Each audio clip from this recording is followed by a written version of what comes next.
ఉత్తరాదిలో కురుస్తున్న వర్షాలు వరదలపై సుప్రీంకోర్టు చీఫ్ జస్టిస్ ఘాటు వ్యాఖ్యలు చేశారు. అక్రమంగా అడవులను నరికివేయడం వల్లే ఇలాంటి పరిస్థితి వచ్చిందన్నారు సీజేఐ. పంజాబ్, హిమాచల్ ప్రదేశ్, ఉత్తరాఖండ్, జమ్మూ కశ్మీర్ రాష్ట్రాలకు నోటీసులు జారీ చేశారు. సుప్రీం ధర్మాసనం జడ్జ్ 3 వారాల్లోగా నోటీసులకు సమాధానం తెలపాలని ఆదేశించారు. పెద్ద ఎత్తున చెట్ల దుంగలు నీటి ప్రవాహంలో కొట్టుకొచ్చాయని, దీనిపై సొలిసిటర్ జనరల్ స్పందించాలని అన్నారు సీజేఐ. పంజాబ్లో నివాస ప్రాంతాలు, పంట పొలాలు పూర్తిగా నీట మునిగిపోయాయని అన్నారు. రాష్ట్రాల నిర్లక్ష్యం కారణంగా విపత్తులు సంభవిస్తున్నట్టుగా చెప్పారు supreme court chief justice.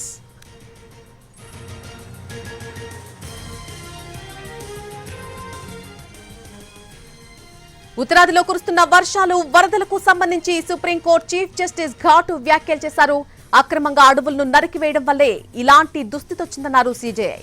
Punjab, Himachal Pradesh, Uttarakhand, Jammu Kashmir రాష్ట్రాలకు నోటీసులు జారీ చేసిన సుప్రీం ధర్మాసనం 3 వారాల్లోగా నోటీసులకు సమాధానం చెప్పాలి అంటూ ఆదేశించింది.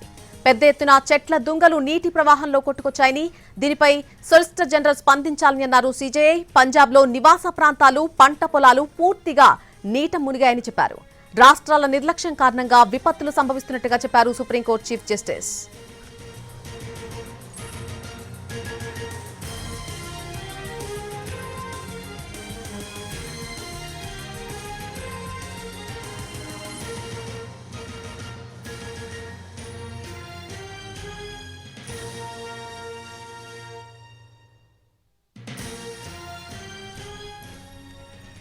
ఉత్తరాదిలో కురుస్తున్నటువంటి వర్షాలు వరదలకు సంబంధించి సుప్రీంకోర్టు చీఫ్ జస్టిస్ కొన్ని ఘాటు వ్యాఖ్యలు చేశారు. దానికి సంబంధించిన అప్డేట్ మనం చూస్తున్నాం.